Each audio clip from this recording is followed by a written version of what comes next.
What's going on, boyos? I got a bit of a fun one for you today. So I've seen Paris has been doing those whiteboard sketches, and everybody's been pretty impressed by his drawing abilities. So I decided I would throw my hat in the ring with my drawing.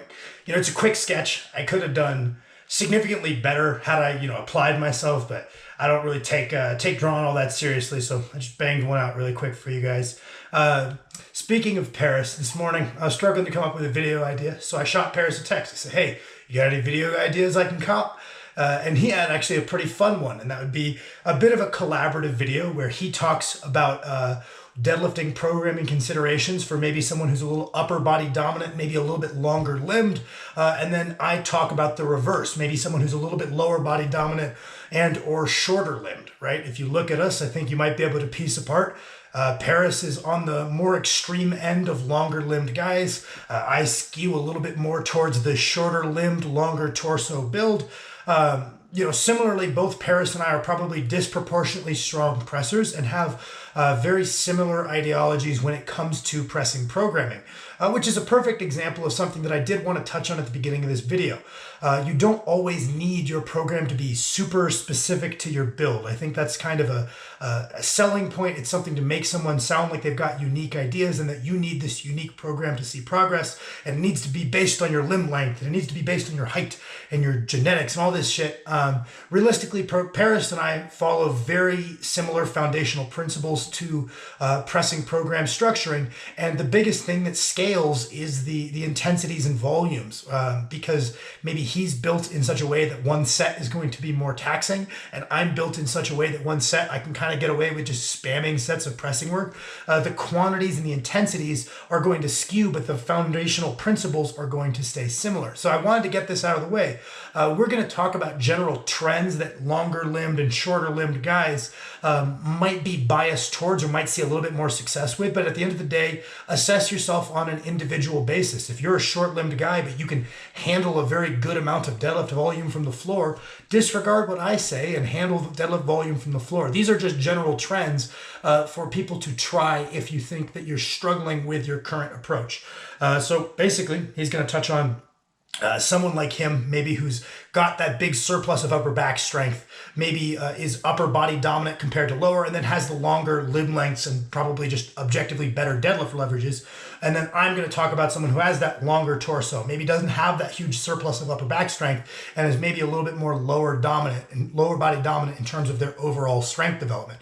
We're just going to talk about what are general directions you can take the programming if you fall into one camp versus the other. So we are going to delve into the differences we might see in deadlift programming. And the first thing we want to get off the bat is, well, what about our deadlifting? What are the differences we might see between that long-limbed and that short-limbed guy, practically in terms of what program is going to give them the best results? So if we take someone maybe like Paris, right, who has the longer limbs and a very strong upper back, they're going to be more efficient. A, due to being able to keep the bar more in close using their upper back strength, and B, due to the fact that they just have longer arms, right? That's going to yield a more efficient start position. It's going to yield a lower lockout position. And all in all, it's actually going to be significantly less taxing on what is ultimately the limiting factor for deadlift volume, which is the lower back. Because A, their torso is shorter, which is just a shorter lever arm. There's less stress placed at the low back with a shorter lever arm. And B, with that big surplus of upper back strength, you're able to keep that bar super in close, thus shortening the lever arm even more. Now, when we go to the other side of the coin, which is what I'm talking about, someone built like myself, maybe a little bit longer torso, maybe they don't have that big surplus of upper back strength, A, that lever is going to be longer. So the amount of stress on a set-to-set basis at the low back is likely to be greater. And especially if you don't have that upper back strength, you're not going to be able to keep that in close. And that lever arm gets even longer, and it's going to be even more taxing on a set-to-set basis on your lower back. And because of this, we as longer torsoed guys, shorter armed guys, we have to get down into a lower start position because of the short arms. The longer lever makes it more stressful on the low back. You can't afford to have a weak upper back. If you had long limbs, you might be able to get away with a little bit less upper back strength, because even if you swung out that deadlift just a little bit in front of you, you still might be able to handle a decent amount of volume based on that long arms, short torso. We got to do every favor we can as shorter armed fellas to make sure that the deadlift sets are no more taxing on the low back than they need to. So almost making a rule of any time I deadlift, I include some upper back work to make sure that I keep out ahead of the curve on that. And I always have this surplus of lat strength, so I can always keep that weight in close, and each set isn't any more taxing than it needs to be. I don't know what he's going to say in his video, but someone like Paris, who does have that upper body dominant build, as well as the fact has a very strong upper back, as well as is built to deadlift, might be able to get away with only training his upper body on his pressing days, just as antagonistic work. That's enough to keep his strength a strength, right? Obviously his upper back is one of his strong suits, and just training it with his upper body days as the antagonistic work might be plenty enough to keep it out ahead of his deadlift. Whereas if I only train my upper back on my upper body days as antagonistic work, where we're pre-fatigued from our pressing anyway, so it's automatically a lower priority, it tends to lag even further behind and impact my ability to deadlift efficiently. So that would lead to the inclusion of maybe a full-on back day at some point in the week, or at the very least a rule of thumb to include upper back work alongside deadlifting. And then the other thing I wanted to touch on is, even if we have that surplus of upper back strength, generally on a set-to-set basis, deadlifting from the floor is going to be more taxing for the shorter limbed guy than it is longer limbed guys. And that's kind of the first practical thing we're going to look at, aside from maybe upper back being something you need to additionally hammer. I think if we just phrase this as lower body dominant, of course, the upper body component of a deadlift needs to be additionally prioritized if it's a known weakness, but also what we talked about with keeping the weight in close and making the deadlift sets no more taxing than they need to be. But they're still going to be quite taxing. And that's practical difference number 2, which would be generally guys with that longer torso, shorter armed build are going to be doing less working sets of deadlifts from the floor per week. Someone who has good deadlift leverages, like lots of the guys I've coached, such as Jasper and Christian, if you guys follow some of the guys I coach on Instagram, 725 and 835 deadlifters respectively, longer arms. When we're looking to increase their pulling strength, a lot of what we do is we just do more deadlifting. We accumulate volume for the volume phase. We push our intensities a little higher. We select some close variations, and we really just push them on deadlifting. Lots of their pulling workout would be deadlifting and its variations. And because they can do so much work on things that are similar to what they want to be good at, that's going to take up the bulk of any of their sessions dedicated to increasing their deadlift. So after their squats, maybe they do a workout that is both stiff legs from the floor and good mornings. And then on the deadlifts, we don't just deadlift and then move on to pull downs and glute ham raises. We deadlift and then do 1 or 2 other deadlift variations after. So we use close variations to accumulate more volume that's more like what we want to be good at. And because of their better leverages, they can get away with that at the lower back. So if you're a longer limbed guy, maybe it would look different, right? But on the one I'm making a video on, people like me, maybe the longer torso, shorter limbed guy, the amount of volume you can handle from the floor with any meaningful intensity is going to look a lot lower.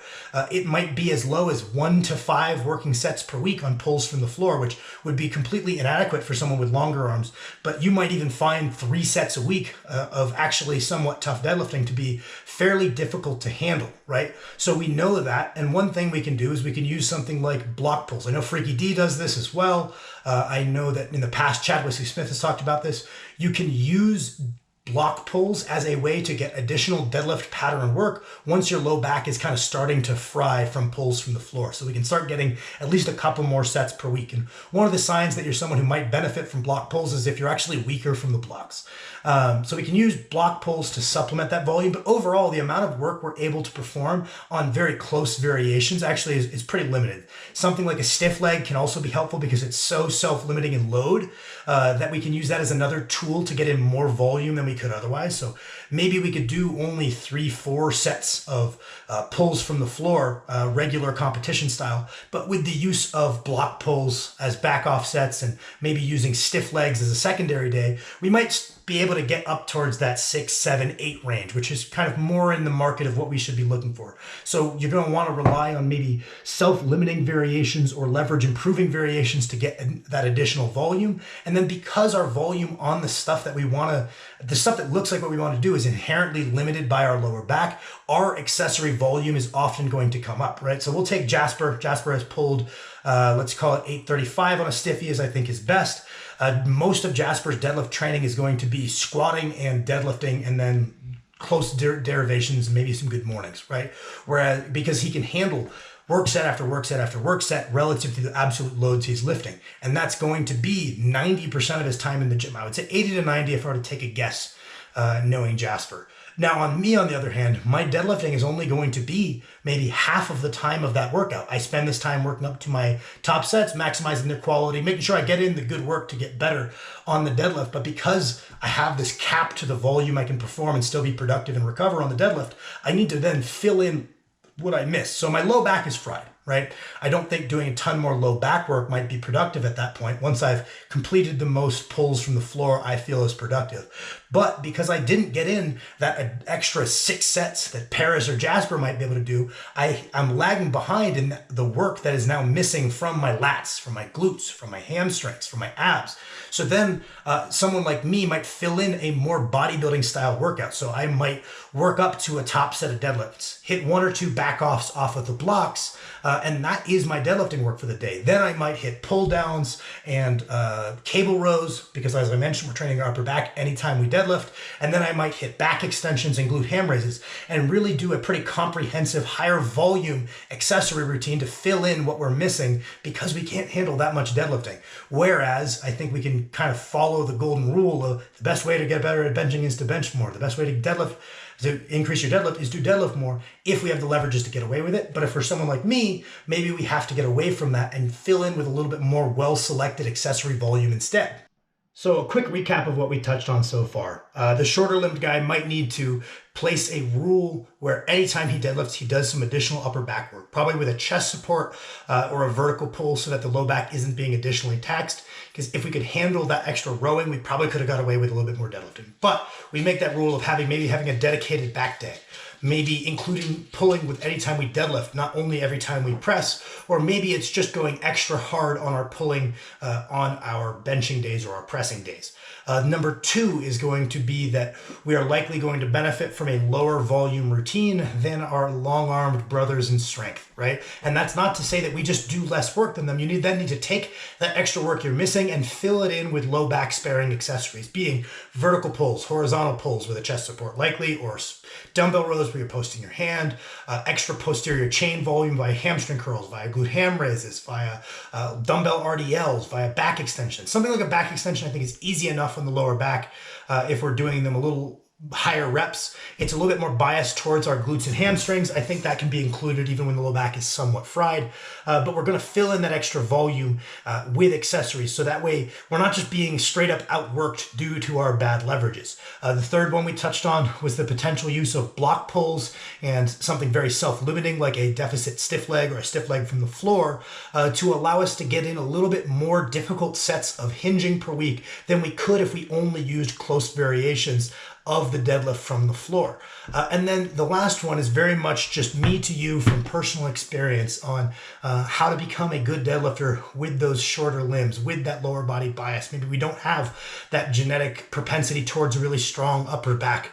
How do we become a good deadlifter? And it's actually very much the same thing I would say to a long femored squatter or a long armed bencher. And that is to, just because you don't have a lift come as easily to you as it comes to others, just because it feels very difficult compared to what it looks like for other people, that's not the same thing as saying you can't be good at it. There have been plenty of good long-armed benchers that we can look to. Someone like Swim Hack, even someone like Kirill he's 6'5". I think he's got a 6'6" wingspan. Larry Wheels. There have been tons of good long-armed benchers. Yes, are the guys I named genetic freaks? Yes, absolutely. But that's not to say that you can't also become a very good bench presser. There have been great deadlifters who don't have particularly long arms. For fuck's sake, Eddie Hall locked out damn near his hip crease, right? Because he's strong as shit. There have been great squatters with longer femurs. Andrew Herbert comes to mind, right? So just because you have these bad leverages isn't a death sentence to being bad at that lift. It just means you have to work harder, right? You have to be able to make that call and say, okay, yeah, I have long femurs. Squatting comes a little harder to me than it does other people. But that's the price I pay to have deadlifts come easier. Every different leverage has pros and cons. And I don't think getting super hung up on the cons is a great use of your time. You're like, this is the price I pay. If let's say I've got my short arms, and deadlifting when I first started felt like death. It felt so unnatural. It felt so stressful on my lower back. instead of saying, oh, damn, my bad leverages, I give up on this lift, I say, oh, well, benching came easier to me than it did most other people. I enjoyed that, so I got to take the bad with the good. It's going to be harder for me than other people, but goddamn, I'm going to become a good deadlifter. I'm going to become a good squatter. Because it doesn't come in easily to me, I'll put more thought into what I'm doing. I'll make sure I find ways to work around my leverages to become a great bencher, squatter, deadlifter, despite my leverages, right? And I think that's very important. And the other part of that I wanted to convey is not engaging in negative self-talk, right? You say, oh, I'm a poverty bencher. Oh, I've got long arms. Oh, I've got short arms. My deadlift positioning sucks. Complaining about it doesn't make you any better.